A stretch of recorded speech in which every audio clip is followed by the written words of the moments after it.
Good morning, everyone. My name is Patricia Karam, and I will be moderating MEI's panel today. We're gathered with an impressive lineup of speakers whom I will introduce shortly to discuss Iran's destabilizing influence in the MENA region and how the US should and can respond to it effectively. We have a region that's arguably fundamentally changed in the aftermath of Israel's attack on Hezbollah in Lebanon in particular, and its efforts to weaken the group and Iran in the process.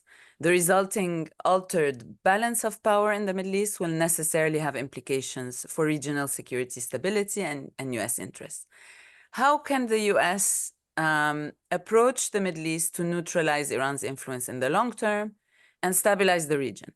What can the US do to work with local partners to counter Iran's role in different settings where Iran has influence?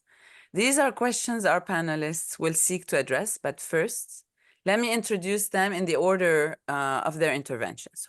So Paul Salem is the Vice President of International Engagement at MEI. He served previously as MEI's President and CEO, and is currently based in the Middle East and works on building partnerships throughout the region. Charles Lister is a senior fellow and director of the Syria and Countering Terrorism and Extremism programs at the Middle East Institute. Retired Ambassador Robert Ford is currently senior fellow at the Middle East Institute in Washington, where he writes about developments in the Middle East and the Levant, in North Africa, I should say, and the Levant. He served as US Ambassador to Syria, Deputy US Ambassador to Iraq, as well as Ambassador to Algeria, in addition to numerous other posts in the region. Nadwa Al-Dawsari is a veteran researcher, conflict analyst, and policy advisor with 20 years of field experience in Yemen and the broader Middle East. She currently serves as non-resident scholar at the Middle East Institute and a fellow at the Center on Armed Groups. Paul, I will start with you, and I want to ask you, can you give us a broad assessment of the impact of the Israel war on Lebanon and Hezbollah in particular? And has this really changed Iran's strategic calculus in the region? Well, thank you, Patricia, and it's great to be with my colleagues on this panel.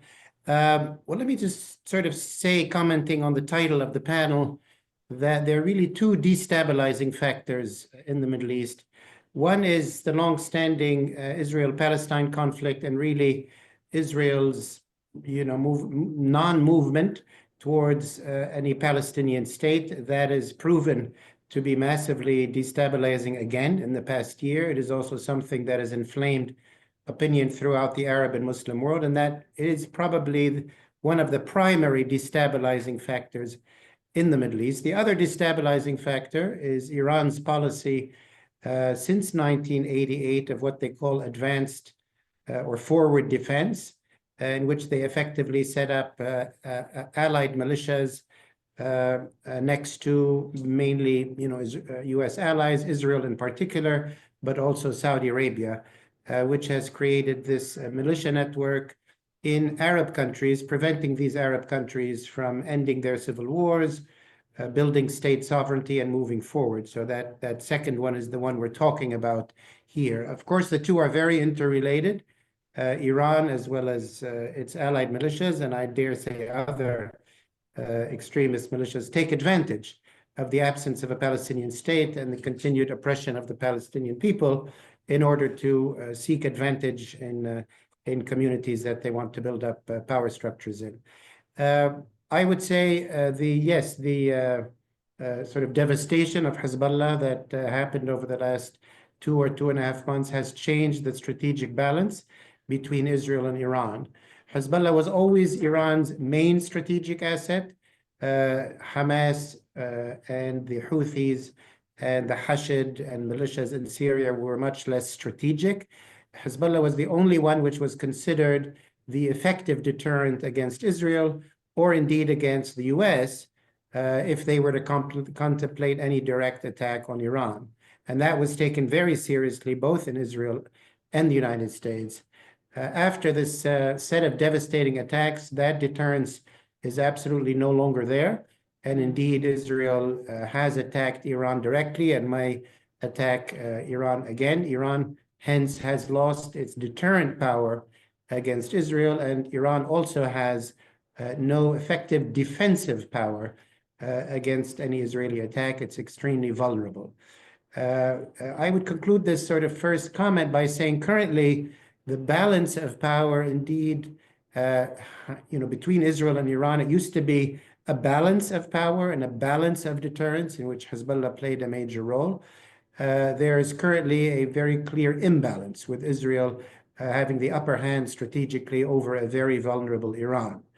But at the very same time, I would say that Iran's strategy of using Hezbollah and Hamas against Israel and absorbing the blows to Hamas and to Hezbollah, a bit like crumple zones in cars, that they can absorb that blow, and if they have time to rebuild and rearm and years forward, it's important to note that over the last year, Israel has been the one under tremendous strain strategically, economically, continued attack, continued internal displacement, whereas Iran basically has been just fine. So I want to make that clear that Israel has the upper hand strategically, but Iran's strategy also so far has really hurt Israel way more than it's hurt Iran. Thank you. Sorry. Paul, let me ask you a follow-up question. You talk about the change strategic balance or an imbalance, and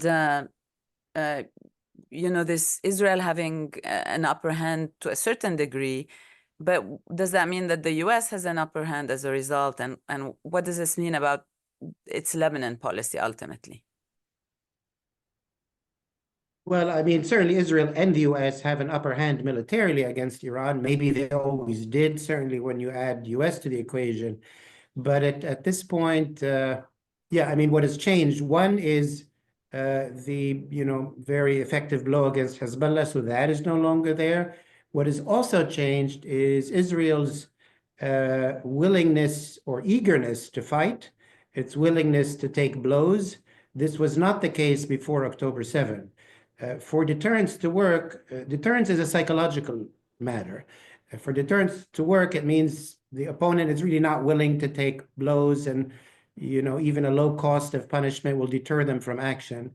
Right now, after the losses that Israel took on October 7 and the multiple wars that they've been engaged in, and public opinion still largely supporting those wars, it's clear that Israel is not only capable, it's also willing, eager to fight, and able to take blows. For the US, that is very different. That issue is very different. There's no doubt the US is militarily capable. Clearly, the Biden administration was very loath to get dragged into any direct or indirect conflict with Iran. And I think, and we'll hear from our fellow panelists, we have a new incoming administration with, I would say, a mixed view about this. There's certainly Trump himself, who encouraged Netanyahu to go ahead and hit the nuclear assets in Iran when he was contemplating a hit. And President Trump has, spoke belligerently about Israeli attacks on Iran. But President Trump has also said that he wants no wars during his administration, and he wants Netanyahu to finish up his wars before he takes office on January 20. And any US administration, including a Trump administration, would be most averse to risking any rise in oil prices, especially at the beginning of an administration's president. Israel cares much less about the price of oil. So if there's a risk of hitting oil installations in Iran, and then Iran might hit oil traffic in the Gulf or even oil assets in the Arabian side of the Gulf, that is something that the Trump administration would probably be against. I think we'll have to see in the next few weeks. It still is the Biden administration. Netanyahu does not answer to the Biden administration. I think he's more attentive to the incoming Trump president. We will see, particularly if Iran retaliates on Israel and then Israel escalates some more, that might bring us to a different reality in a few weeks. Or we might see absolutely no strikes between now and January 20, in which case we'll be more where we are today. Maybe you did ask about Lebanon. Let me just briefly say, I don't want to go on too long, that there definitely is a serious momentum, I would say, for some form of ceasefire and a set of security arrangements in Lebanon.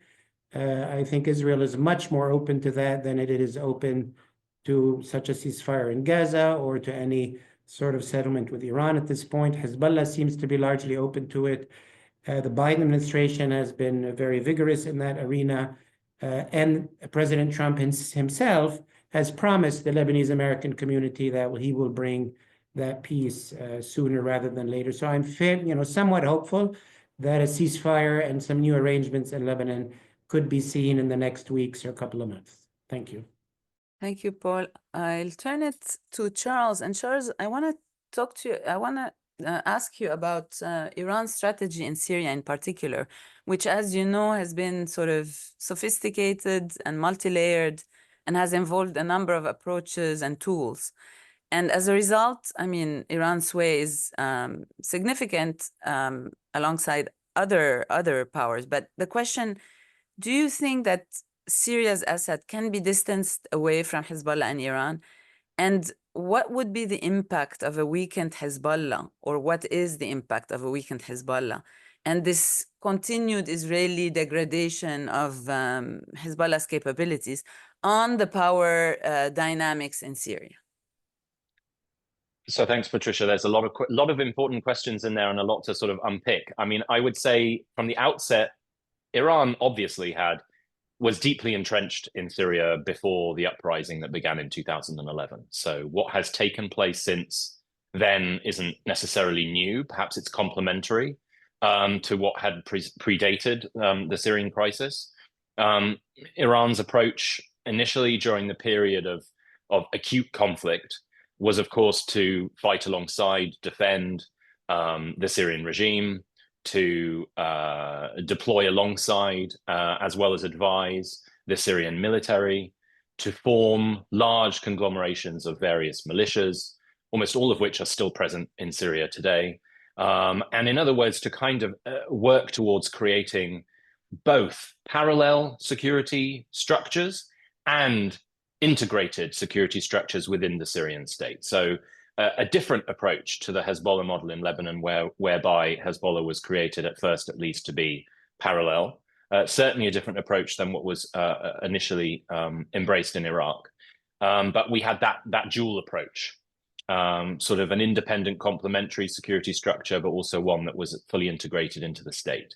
And that has allowed Iran in more recent years, when the intensity of conflict has reduced, although I should say there are still multiple wars ongoing in Syria, but anywhere between 50 and 100 people being killed every week. So the conflict itself is far from diminished. But with conflict lines frozen, Iran has essentially spent the last several years alongside Hezbollah seeking to consolidate what it had established during the height of military conflict. And it's done that very effectively, in large part because most of the international community looked at what was being called a frozen conflict and said, well, thus Syria is containable. Syria is no longer an issue that we need to significantly invest in trying to transform, let alone resolve. That's always been a misnomer. It's always been a mistake. The Syrian crisis is not resolved. The frozen term only refers to conflict lines, not the conflict itself, as I just implied. It's still extremely hot in every corner of the country. But that sort of distance and semi-disengagement has given Iran the opportunity to consolidate itself. And that we're now seeing the consequences of that today. So to bring to your first question about the prospects for separating or disengaging or weakening the relationship between the Syrian regime and Hezbollah in particular, there's been a subject of a lot of regional speculation over the last couple of months. A lot of, I think, quote unquote, unnamed sources in Damascus, as well as a number of media outlets based in the Gulf, have been disseminating all manner of rumors. Hezbollah, departing altogether from this place, the Syrian military stepping in and expelling Hezbollah from this base. We have seen zero evidence for any of that. Zero. It is all speculation. And for those of us who monitor things on a particularly granular level, if anything, we've seen a reinforcement of particularly Hezbollah's presence. We have seen an increased number of PMU forces from Iraq deployed both into eastern Syria, but also areas around Damascus. And I actually worry a little bit that one of the consequences of Hezbollah's weakening in Lebanon, and we're a long way away from its defeat, but its weakening has been a retrenchment in Syria.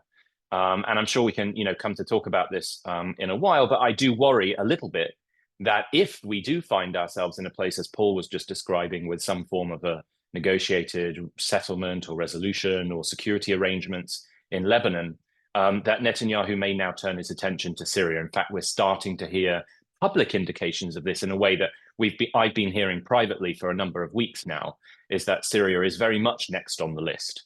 Netanyahu is now riding this wave of his perception is he's finally winning now. With Sinwar's death in Gaza, Gaza can be managed. With the significant gains made against Hezbollah, a settlement or a resolution to the conflict in Lebanon has become more acceptable. But Syria is now the very thorny problem. Senior IDF commanders were just in Syrian territory this morning for a brief period of time on a symbolic visit to Syrian-owned parts of the Golan Heights. And the statement made during that brief trip, some of which was publicized, was that Syria is now our priority issue, and transforming the security problem in Syria is now very high up on Israel's security agenda. So we may be on the brink of something quite new there. But specifically to your question, the only way of seriously diminishing Iran and or Hezbollah's presence in Syria is to work towards actually resolving the Syrian crisis in a just and equitable way, not to paper over the crisis as most of the region essentially attempted to do last year, but to actually pursue some of the more meaningful areas of resolution and justice and accountability, some form of political reform, security sector reform, and elsewhere. And if we refuse to acknowledge that that is necessary, Iran and Hezbollah and its many proxies and allies will continue to have the same opportunity they've always had to continue to entrench themselves in Syria, as we've seen. And the last thing I'd say here, just to bring it to a US angle, is for the first time ever in nearly 14 years of Syria's crisis, the Syrian regime over the last 6 to 8 weeks has been directly supporting, facilitating near daily attacks on US troops in eastern Syria. We've never seen this before. The US military has made a point not to publicize this for many obvious reasons. Nobody's keen right now to add to a cycle of escalation or a perceived one. But in Deir ez-Zor, the Syrian the 4th Division, the Republican Guard, and Syrian Military Intelligence Directorate has been specifically supporting and facilitating a campaign of nearly 30 attacks on US troops outside Deir ez-Zor city in the Conoco and Al Omar bases. This is a major new dynamic. So when you see all of the regional talk about the regime somehow breaking ties with Hezbollah and limiting Iran's ability to have an influence, what we're actually seeing on the ground is totally the opposite. And right now, CENTCOM is locked into a near daily conflict in eastern Syria that is dealing with the repercussions of exactly that. Thank you, Charles. Let me ask you a quick, since Paul braved the US policy question. If indeed Israel turned its attention to Syria, what would be the implications and how would that play into sort of a Trump administration approach or a new Trump administration approach to Syria policy, US Syria policy? So to answer your question, I would start by saying I had a very interesting conversation with somebody yesterday who has just returned from a variety of trips in which they were engaging at a very high level with Russians, Iranians, and others. So the sort of the other side of the Syria policy equation, and they were reporting acute levels of concern on their side that Israel was deadly serious about escalating things on the Syrian front. Now, we can put that down to speculation, concerns, rumor mills, everything else. But for what it's worth, their concern was really significant as it was conveyed to me. So I do think there are real aspects to the prospect of Israel escalating in Syria. I don't think Israel would ever take the step to instantaneously, they don't have a pager or a walkie-talkie attack up their sleeves in Syria. I don't think there's anything like that at least that I can foresee that would instantaneously transform the dynamics on Syria. I suspect they'd go after some high-profile individuals and seek to create a cycle in which they could then accomplish what they wanted to. This is, of course, we're all talking here the worst-case scenarios. But I do think to an extent that fits within at least some of what we're seeing in terms of Trump administration appointments. In terms of specific individuals who would have a role to play in pushing these kinds of decisions, I suspect what we're more likely to see is a kind of escalate to de-escalate approach. So when we're looking at Michael Waltz, when we're looking at Marco Rubio, for example, they have both publicly expressed in the last few days the idea of bringing peace to the world. Wouldn't we all like to see that one day? But they have also championed the idea of bringing American military might to Iran. And so, when you do a very simple math equation, you probably see this kind of escalate to de-escalate strategy, whereby the US may become more directly involved in trying to transform some of the dynamics on the ground in concert with Israel, in order to then create the conditions in their eyes, not necessarily in mine, but in their eyes, to then de-escalate and push for resolutions. So, if I was trying to read my crystal ball right now, that is what I think is probably most likely. But, a lot can happen in the next couple months. We still have the Biden administration for 2 months, and they are pushing a lot of fairly wild ideas and some good ones more on the Lebanon side, some fairly wild ones on the Syrian side of the equation. CENTCOM is chomping at the bit to deal with the Houthis. And of course, we should hear from Nadwa about that pretty soon. But I think the Houthis are the main Iranian proxy that's come out of all of the last year, way to the better. I mean, they have totally transformed the international perception of their abilities, and they have more than dealt with everything the US and British air campaign has brought to them. And that, from a CENTCOM perspective, that Yemen equation is a major kind of gap, which I expect the Trump administration to pay a lot more attention to. Thank you, Charles. Ambassador Ford, maybe we can look at Iran's evolving role in Iraq in the context of Israel's offensive on Hezbollah. Maybe you can also address the issue of, just like the allegation that Assad has been breaking ties with Iran or Iranian proxies in Syria. Is it the case that Iraqi political forces had begun distancing themselves, fearing for their own positions within Iran? I mean, is that is there truth to this sort of allegation?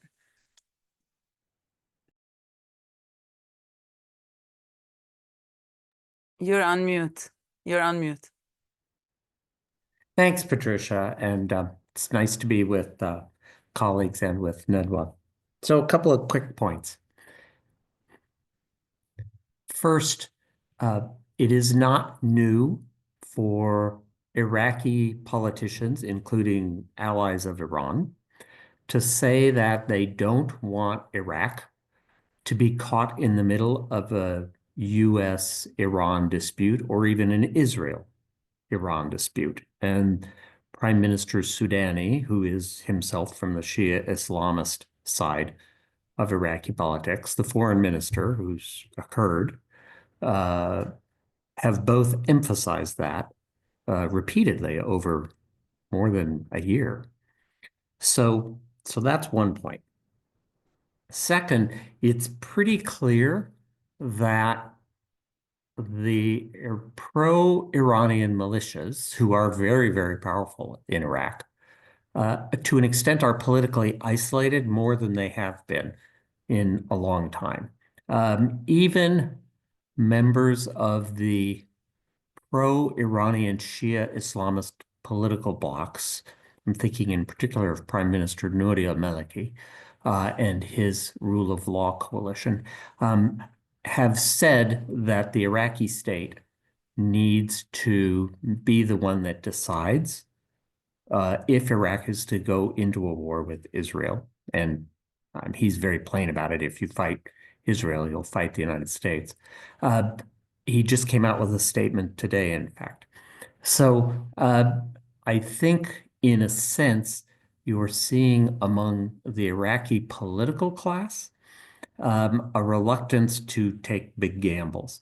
And so they're urging restraint on the pro-Iranian militias. It's not 100% successful. I think just today, the Islamic resistance in Iraq, which is composed of a variety of pro-Iranian militias, announced that they had launched 3 missiles against Israel, and they will continue to poke. I don't think there's any question, but it's also clear they could launch a lot more, and they choose not to do so. So in a sense, it's kind of like the poking they do against the Americans. They just want to stay relevant, but without triggering a massive retaliation. I'm going to make 2 other quick points. It is important for people to remember that the Biden administration has concluded a withdrawal agreement and a transition in our military role in Iraq. Some American forces, of the remaining 2,500, 3,000 that are there now, some of them are to come out within the next year. And the total American military mission in Iraq is to shift from the rubric of an international coalition to a purely bilateral military assistance mission, not unlike what we have in a place like Egypt or Jordan, for example. It would be much lower profile and would be more tightly defined. And that's what the Iraqi government wants. So as we think about what the Americans are going to do, and the Trump administration, as it takes office, one of the first questions that the Iraqis are going to be asking is, the Iraqi government is, you are going to adhere to the agreement that we have negotiated with the Biden administration. I'm going to stop there, Patricia, and you ask me what you would like to.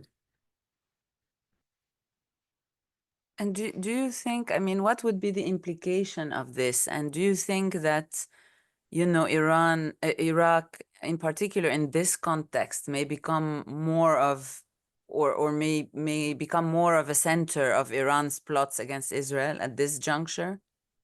And given everything that you've said. Yeah. So there was, of course, the Wall Street Journal article from about 10 days ago, which said that the Iranians were going to use their militia clients in Iraq to launch attacks, the big retribution or retaliation for the October 26th Israel missile attacks on Iran.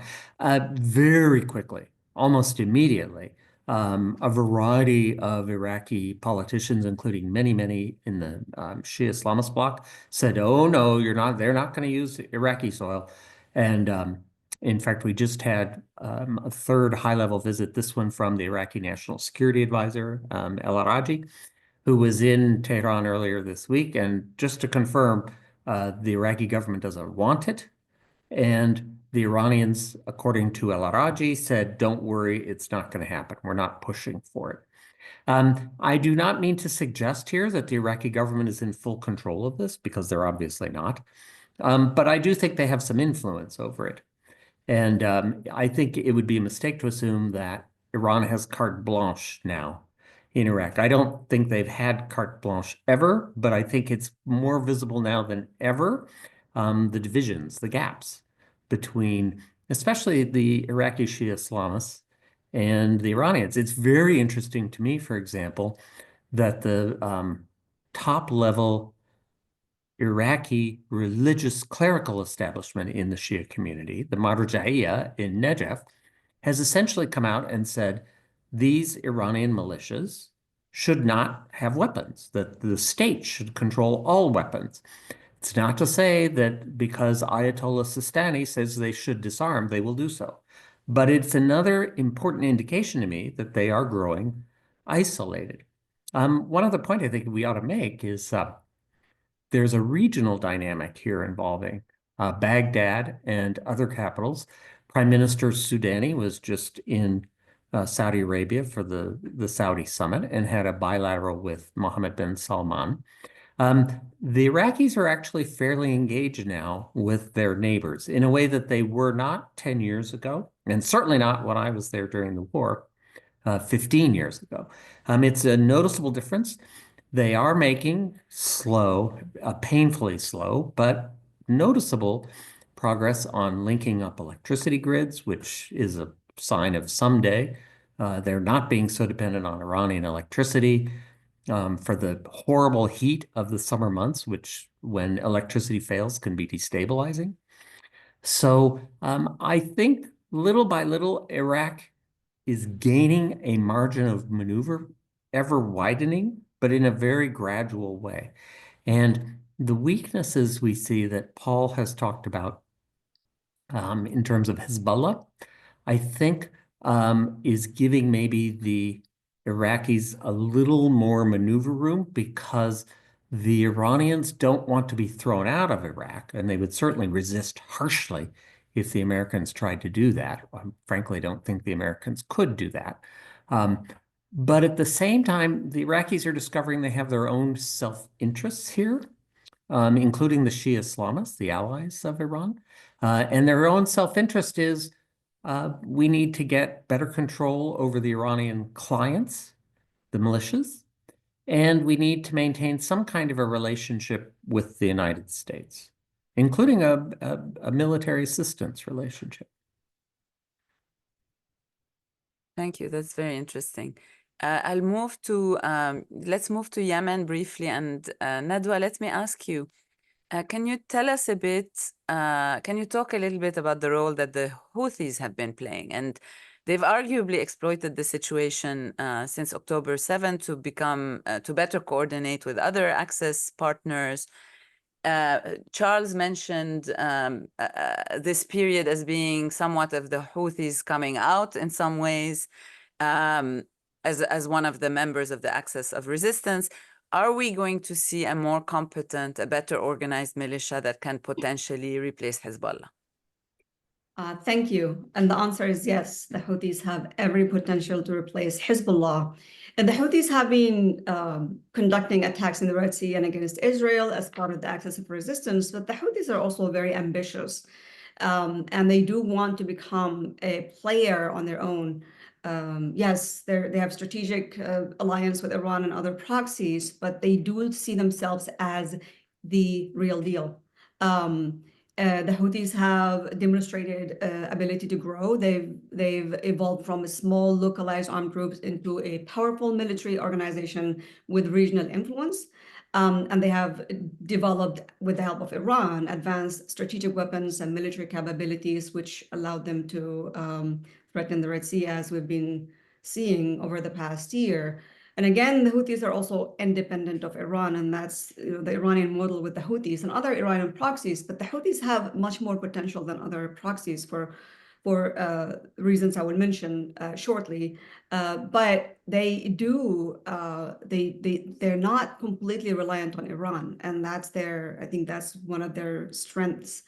They have developed financial sustainability, diversified their funding sources from illegal taxations. They control telecommunication, internet, aviation, 70% of Yemen, total taxes in Yemen from customs and duties. They also control 17 out of 18 banks, and they have many funding streams. But most importantly, also, they're building illicit trade and smuggling operations, moving weapons, drugs, and oil and gas across the Red Sea and Horn of Africa with the help of some state and non-state actors. Obviously they control the Bab el-Mandeb Strait, and that gives them leverage to disrupt global trade and energy supplies, but also to sort of extort the international community, as has been the case. The Houthis also are strategic. They've been extending their area of operations outside Yemen. They forged ties with Al-Shabaab, Al-Qaeda, and ISIS. Al-Shabaab is the most interesting one because it's outside Yemen. The Houthis have been providing training, weapons, and also developed plans with Al-Shabaab and Al-Qaeda. And the goal is to sort of coordinate future attacks against Western interests, but also the Houthis eventually want to find another launching pad and a partner in attacking, shipping. They are also creating other proxies and allies, and particularly in Saudi Arabia, the Houthis have harbored and provided military assistance and training for Shia dissidents in Yemen. A couple of weeks ago, the military council was announced by Saudi dissidents in Sana'a and sponsored by the Houthis. The Houthis also cultivated strategic partnership with great powers, and we've seen in the news that Russia military advisors have been helping the Houthis with targeting with intel to target ships in the Red Sea. Obviously, Russia sees this as a great opportunity to sort of, pressure the U.S., undermine the U.S. in the region. But I think for me, most importantly, is that the Houthis have an ideological vision, and I think that's what makes them lethal. They have a desire to project themselves as a regional power, obviously, but also they're driven by ideology. They believe that they are in a divine path, that what they're doing is what God has meant for them to do, and that they will achieve their objectives. And so they've been focused on this. Domestically, they've been focused on consolidating power within Yemen, but also recruitment. The Houthi leader a couple of months ago announced that his group has recruited almost 370,000 fighters for the cause. And the end game is Mecca, the end game is Jerusalem. It's not just talk, it's really what they believe in. And so, and again, this is a group that is extremely young, very energetic, reckless. They don't really care about the consequences. They're not politically calculated. They're ideologically driven. And so, given all these circumstances, I think, all these conditions, all these, I believe that the Houthis have the potential to become not only extremely disruptive, but also a very structured player in the region. Nadwa, thank you. I'll come back to the question of countering influence, but I want to turn briefly back to Paul and ask a question, because Paul, you focused a lot on regional dynamics and the balance of power and these kinds of issues, but I wanted to ask you what you anticipate the role that Hezbollah can play, or let's say the role that Hezbollah plays now, still and after. What are steps, I want to ask about what are steps one can take, whether on the Lebanese side or otherwise, to kind of ensure that their influence is contained, let's say, without alienating a major part of the population. And at the same time, in the same vein, how can the US sort of work with partners locally and regionally to kind of empower or address sort of the role that Hezbollah is likely or could play inside the country and in the aftermath of what happens now? Thank you, Patricia. There was also, I think, a question on the Q&A that I'll try to address as well on Lebanon. I think, we have to consider two scenarios.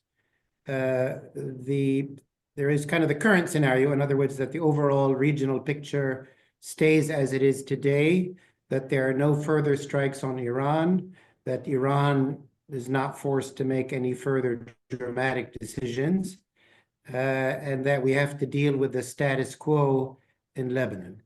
In a way, the status quo in Lebanon, and as it relates also to Iran's interests in Lebanon, and I think it's been expressed in the negotiations, is that Iran and Hezbollah need a ceasefire. They need years and years to recover from the situation.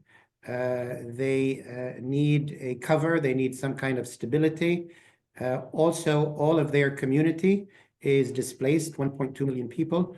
So they need a stability and a political pathway, which will probably have to include a president and a government and international aid and reconstruction packages to get those 1.2 million displaced people back to the south, rebuild the southern suburbs, rebuild the northern Bekaa. So in the current status quo, I think we could imagine what is being negotiated, which is an end to current hostilities, a long-term ceasefire, similar in a way to the one that came after 2006 in certain ways. But this would be one in which Hezbollah truly withdraws and does not return to areas south of the Litani.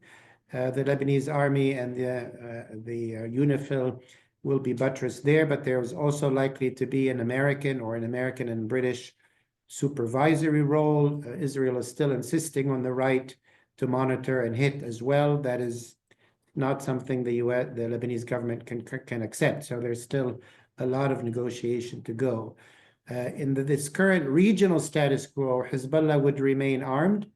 I think Israel's insistence would be that it not be rearmed in a major way and not be rearmed with new, massive capacities like it was after 2006, but within the current status quo, it would mean that Hezbollah would remain armed in general, maybe like the Hashd in Iraq or, the militias in Syria, as it were, but not rearmed in a major way. What that means for internal Lebanese politics in this first scenario is that Hezbollah will remain armed, will remain the most powerful player, but it is a Hezbollah and Iran that are desperate for a ceasefire, that want several years of calm so that they can rebuild, bring their communities back to the south. So they are needy, in which case they're open to political arrangements, but Lebanon would not be on a pathway to regain sovereignty. And Lebanon has less capacity to regain sovereignty than Iraq. And it was very interesting to hear what Ambassador Ford was saying, primarily because in Iraq, the Iraqi Arab Shiite community is truly independent, in its ideology and its marja'iyas and its overall sort of socialization, much more independent and Arab and Iraqi than the current community in Lebanon, which has pretty much been completely Iranified and Hezbollahified, if I can use those terms. In a second scenario, and this is, we'll see in the next few weeks, that is a scenario in which Israel and Iran have escalated, and Israel has hit Iran much more painfully inside Iran. And Iran, between pressure from Israel and pressure from an incoming Trump administration, has really decided that they have to do something. They have to negotiate. They have to make concessions. There is a heated debate within Iran right now as to whether they need a change of strategy. Obviously, a lot of voices that they need to make a deal with the US, even if it is a Trump administration. So we don't know how that's going to transpire. But if there is a major escalation against Iran proper, I could imagine then Iran in a series of negotiations and concessions, offering more concessions, whether it's vis-a-vis Hezbollah or Hamas or the Houthis, to the degree they can influence, and the rest of it. In that case, we might have a better situation in Lebanon in which, if Iran wishes it, because really Iran is pretty much fully controlling Hezbollah now, given the loss of all of its top leadership. So it's really Tehran that will call the shots.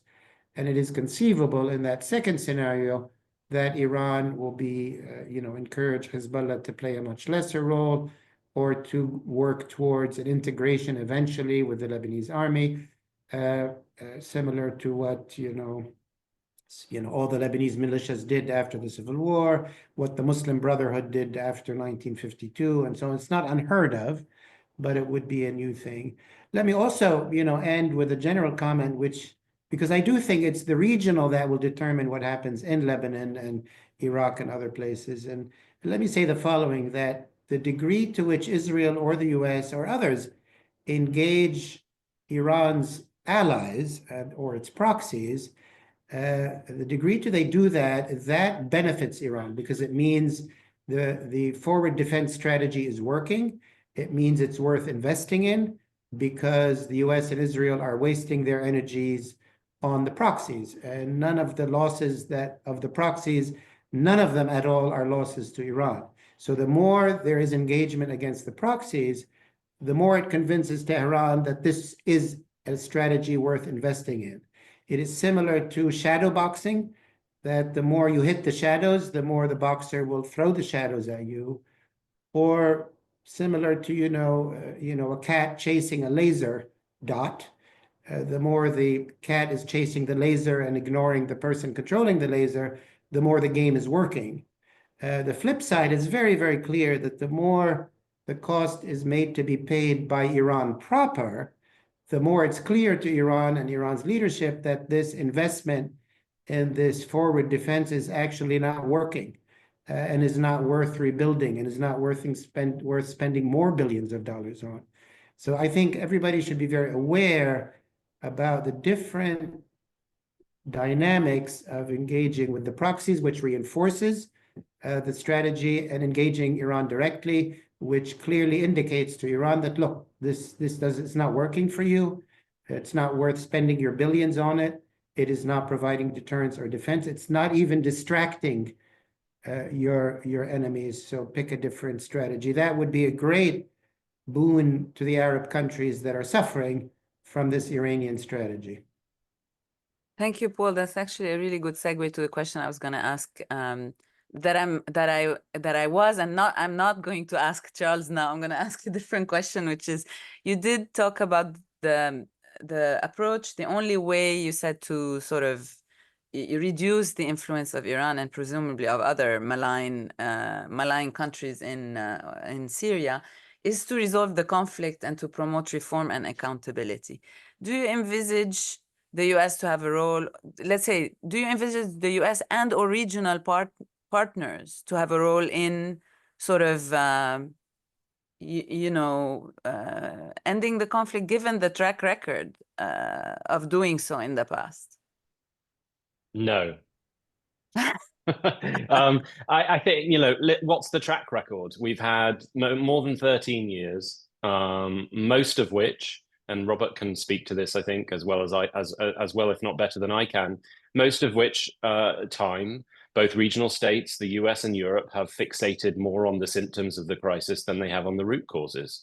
And 13 and a half years later, the prospect of a comprehensive and just resolution that puts Syria on a better pathway and a more stable pathway are far and immeasurably harder today than they were 5 years ago, 10 years ago, let alone 13 and a half years ago. A year and a half ago, the regional states chose re-engagement with Damascus, and they framed it as a conditional re-engagement. They charted out in a number of communiques in Amman, in Cairo, and elsewhere their asks to Damascus, most of which were pretty minimal asks compared to what I think we would expect from the US and Europe. And 18 months later, none of them have been met. In fact, 2 months ago, I don't know if this was publicly reported, but 2 months ago, Jordan got a letter from Damascus, which acknowledged the requests that had been put forward in the Amman communique in the spring of 2023. Damascus acknowledged the request. It took them over a year to just acknowledge the requests. That was celebrated in Jordan as a victory, as a significant accomplishment. So that's what the regional approach looks like when it has any focus. And from the US perspective, now that we do have an incoming Trump administration, no, I don't foresee a Trump administration dedicating the necessary resources and energy to genuinely resolving the Syrian crisis. I think earlier what I said about an escalate to de-escalate approach vis-a-vis Iran is probably most likely, but that again has got absolutely nothing to do with resolving the root causes and the drivers of what's going on in Syria. So, I'm running a project that's trying to change that equation and trying to come up with the good ideas for the international community to operationalize, but it's a very, very difficult hurdle to get to that point. And just before we move on, I just wanted to reiterate and reiterate something that Paul said just a few minutes ago, which is it is all well and good for us to explain and to talk about and to acknowledge the significant blows that have been dealt by Israel to Hamas and Hezbollah, and also the sort of humiliation of Iran that on the few occasions when Iran has been attacked, it has been completely incapable of defending itself. And it's all good and well to describe all of those things. But as I think Paul was suggesting, Iran and its proxies, for that matter, see themselves as engaged in an attritional conflict with the United States and Israel. This is an attritional conflict that is already decades old, and in their eyes will continue for many more decades. So this isn't something that suddenly ends in a 12-month period. Proxies were built for a reason, to take that crumpling, image that Paul talked about, exactly that, and to protect Iran. And to bring in one of the questions that was in the Q&A about maximum pressure. I mean, Nadwa can speak to this better than I can, but maximum pressure comprehensively failed to reduce the ability of Iran to support its proxies. The Houthis, as the most strategically capable proxy actor in the region, had no long-range drones before maximum pressure. They had no ballistic missiles from Iranian supplies before maximum pressure. So the idea that reintroducing a maximum pressure campaign is suddenly going to just starve and cripple these proxies and force them into submission is a fantasy, which comes to my concluding point again. I said it in the case of Syria, but for Yemen too. There is not going to be a resolution to the challenges and threats that the likes of the Houthis pose until there is a meaningful and just resolution or solution to the conflict in Yemen. The ceasefire doesn't resolve the civil war. It just papers over the civil conflict and creates conditions in which, I think at least, the Houthis stand to benefit.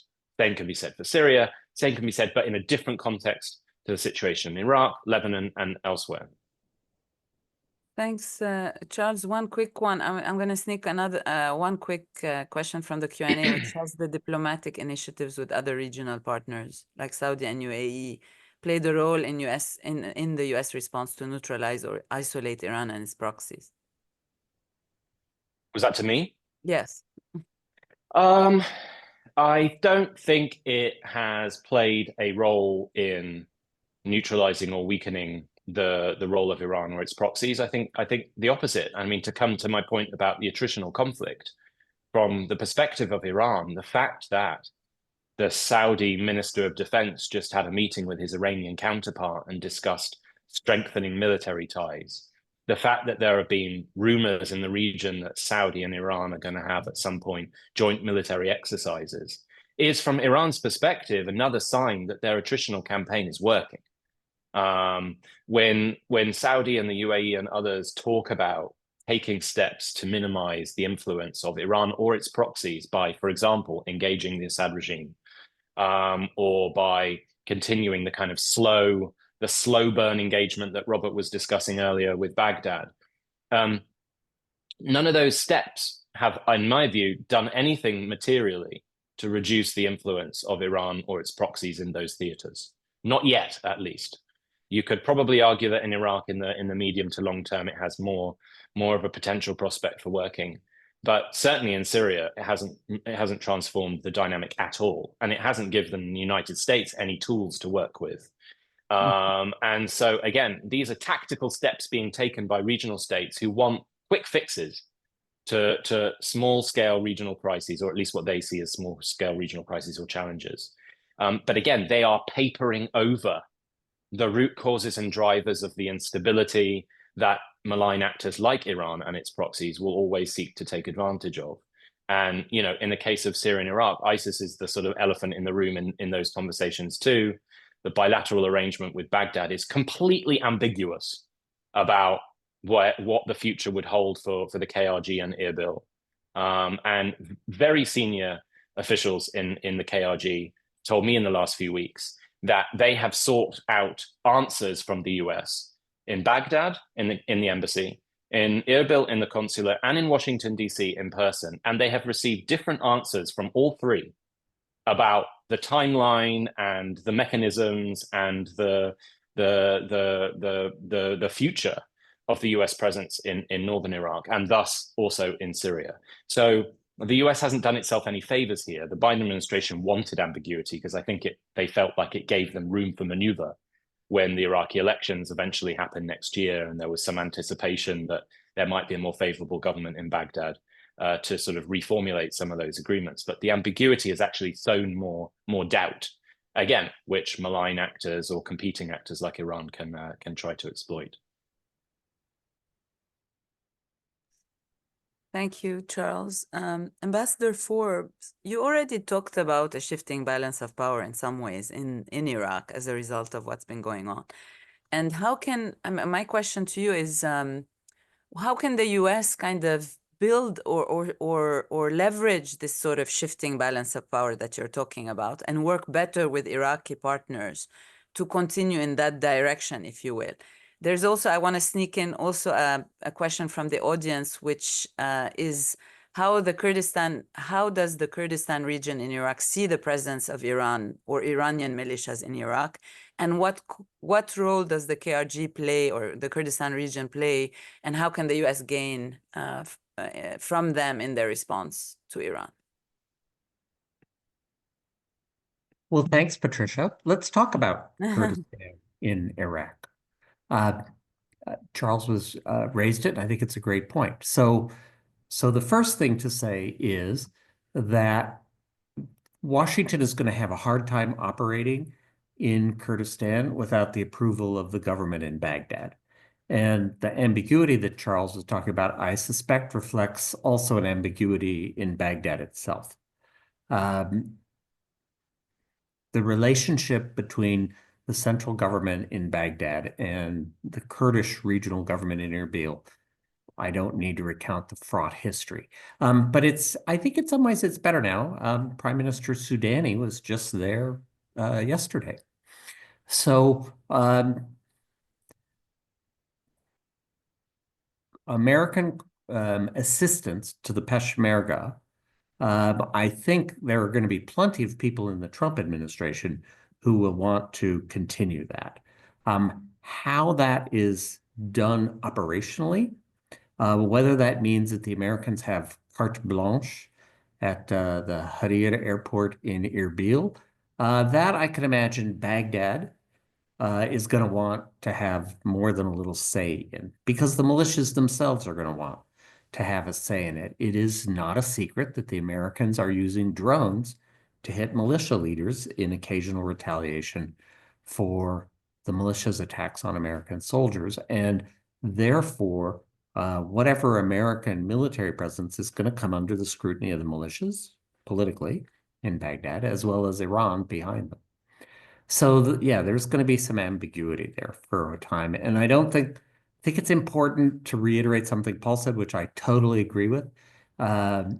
If the Americans decide that the answer to the militia problem in Iraq is direct military action, they will actually help the militias, and they will ultimately help Iran. The militias will suffer. They'll take casualties. They probably won't be able to get back at the Americans very easily. But as it continues, the militias will find that they gain political support and they break out of their isolation. For example, the clerics in Iraq that Paul mentioned and I've mentioned are never going to come out and justify American attacks against militias. They simply will not. They've had multiple occasions over the last 20 years to do it, and they have never done so. Political parties in Baghdad, even Sunni political parties in Baghdad, are going to be very careful about justifying American attacks against Iraqis, especially because some of those Sunni parties themselves cooperate with Iran and take money from Iran. Let's be honest about it. So how do you reduce that influence then? Well, I don't think it's direct military action. But I think there are lots of things the Americans can do and the Trump administration can do going forward. First, take what bilateral military assistance program Baghdad wants to engage in and start with that. Nothing justifies expansion of a program more than success of the program itself. And so if political leaders in Baghdad sense that, the Americans are playing fair with us on this, and it's actually helping us. It's giving us more capabilities. Maybe it's giving us some room to play off the Iranians. They'll back it, and they may even seek to expand it over time, not right away. It's important to be patient in that part of the world. Second, I will give the Biden administration credit for engaging in a serious way with the Iraqi banking sector, which has been a problem in the past. Money laundering, cash flows, dollar cash flows to Iran from Iraq. The Biden administration has actually waded into a kind of a messy thing. Certainly wasn't something we ever tried to do when the American presence in Iraq was so big during the war 15 years ago. And they have used careful sanctions, targeted sanctions on particular commercial banks in Iraq, and brought serious change to the Iraqi banking system. It's using more electronic payments now. It's using direct deposits, salary payments. They're even doing it in Kurdistan. And these are ways to reduce the circulation under the surface of American dollar flows. Is it finished? Absolutely not. Does it help? Yes. And does it put pressure on Iran? Absolutely it does. But you can do too much of a good thing if you go too far in the sanctions. Too suddenly, you spike the exchange rate in Iraq, and suddenly you're raising imported food prices, and that's politically destabilizing to Baghdad. So, like everything else in foreign policy, it has to be applied with thought and consideration, and frankly, discussion, negotiation. Corruption is a huge issue in Iraq, and the militias are up to their necks in corruption in Baghdad, as are their Shia Islamist political allies. Well, not only them, the whole political system is. But to the extent the Americans can engage on corruption issues and offer advice, share the American experience, not that the American experience is perfect, it certainly isn't, but it's better than Iraq. It's better than Iraq, without lording it over the Iraqis. But I think visits of technical people each way would be very helpful. And I think, frankly, the Iraqis would engage.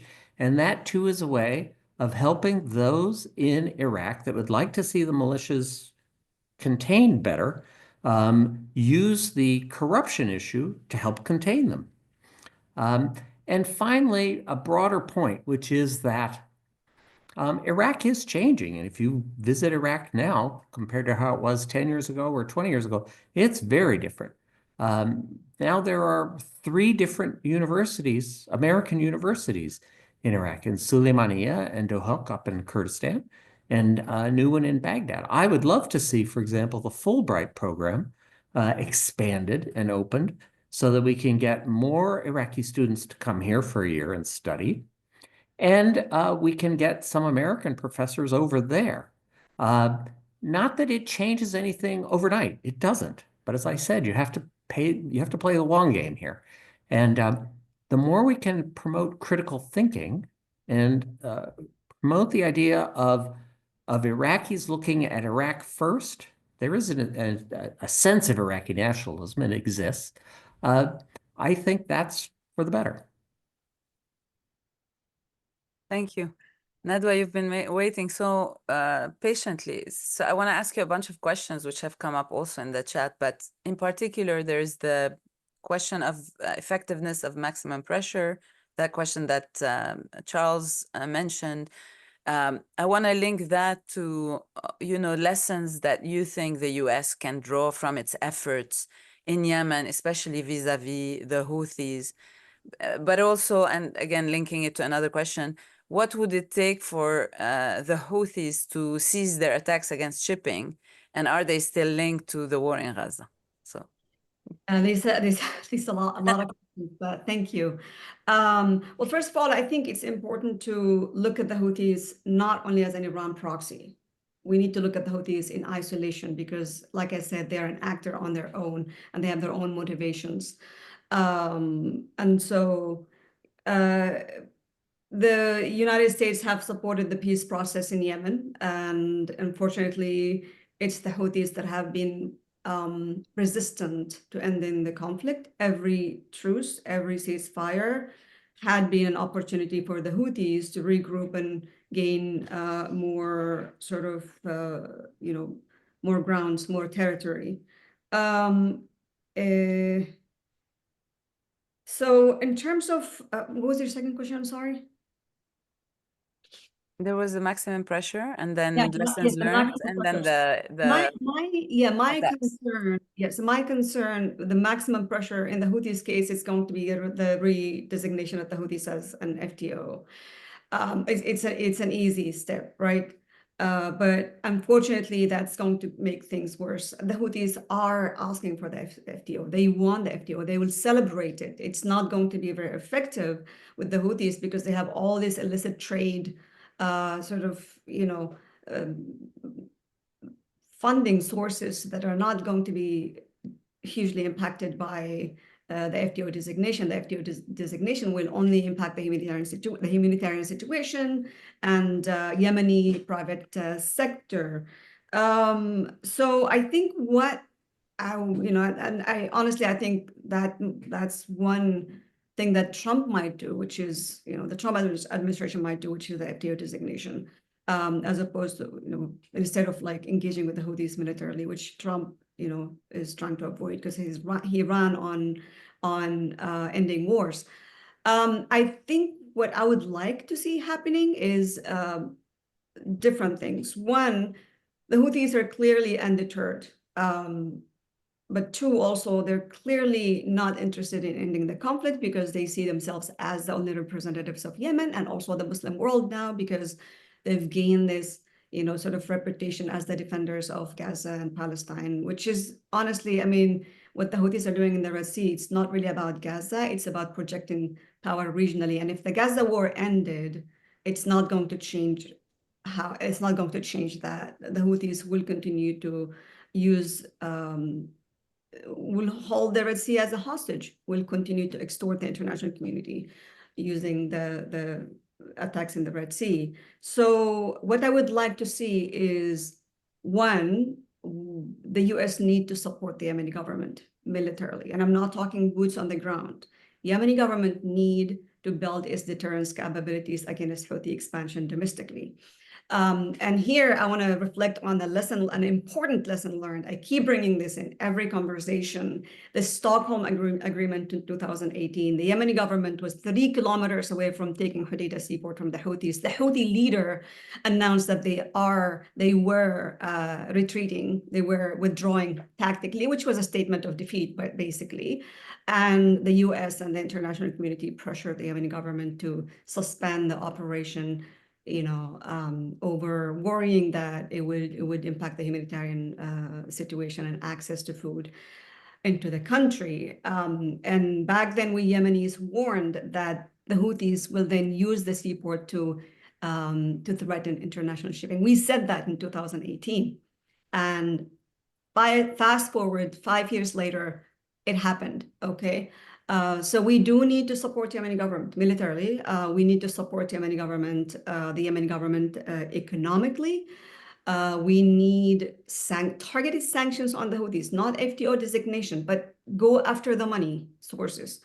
There are people who are doing effort on that, and I'd like to see more sanctions. They are effective. And so, work with allies, with Saudi Arabia, to empower Yemeni government economically and militarily. And one thing I want to say is that, we've tried diplomacy alone for 10 years. It's not effective with the Houthis because they're not interested in ending the conflict peacefully. They're not interested in sharing power. And that is important to acknowledge. I mean, it's a harsh truth. It's not very popular to say that, but it is the truth. And so at a minimum, we need to stop them from expanding, because if the Houthis take the country, the US will lose an ally, which is the Yemeni government. Thank you, Nadwa. We have 5 minutes left, and there are a couple of questions. So I'm going to ask if anyone would like to tackle the issue of how would the US deal with the regional anger towards their role in the war and towards its allies. as well as dealing with the growing empathy towards Iranian proxies and Iran itself. I don't know if this is something you want to tackle, Paul, without putting you on the Well, I spot. mean, maybe not tackle it totally. I mean, it's obvious that, the US has been, in public opinion, obviously, clearly, widely seen as supporting what's happening in Gaza. But what I want to indicate is what's coming down the road with the Trump administration and obviously the current Israeli administration. In all likelihood, there will be an annexation of Israeli settlements on the West Bank to Israel in 2025. And now Trump might try to link that to a deal with Saudi Arabia. He might put back on the table the Trump peace plan of 2020, which really was an Israeli plan to give the Palestinians something very, very minimal.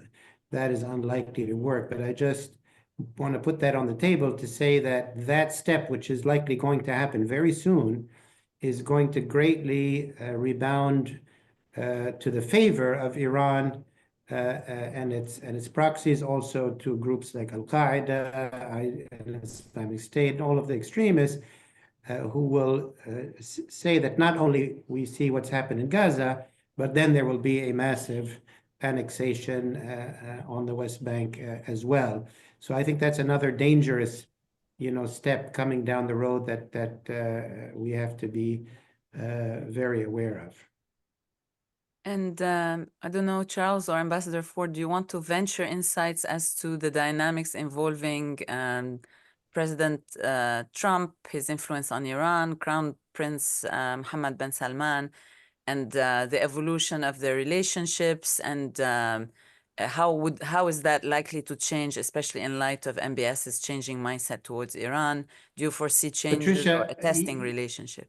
Sorry. Patricia, may I add just one little Yes, go note? ahead. I forgot to add that when they do annex the settlements, which they are likely to do very soon, that will also undermine and put great pressure on the Abraham Accords, because the UAE agreement with Israel was based on a sort of indefinite pause of the annexation. So what will that do to the current Abraham Accord countries? How will the Gulf react to Israel basically, in effect, reneging on what they promised when they did the Abraham Accords in the first place? Just wanted to throw that in as well. Thanks. Thank you, Paul. I don't know if anyone wants to jump in on the other question. I'll just say two quick things, Patricia. Number one, we're watching the process of Trump appointing nominees to positions, and it's fascinating, but I think it's too early to know exactly what they're going to do. President Trump himself is not an easy man to predict. I'll leave it at that. And I'm especially reminded that there are, in a sense, two camps within Trump's American political base. There is a sharply conservative, almost neocon element, but then there's also a more realist, restrained element. And so you have, on the one hand, people such as the nominee for Secretary of Defense, and then you have the nominee for Director of National Intelligence, and they're really not ideologically aligned, as best I can tell. So how that plays out, I think it's a little early to know.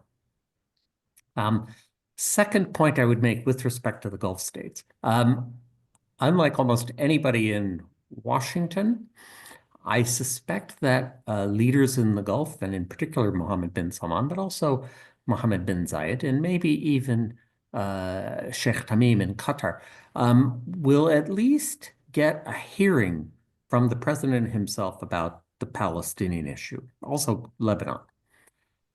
I'm not sure that they're going to convince him to go one way or another. That is, as I said, he's a hard man to predict.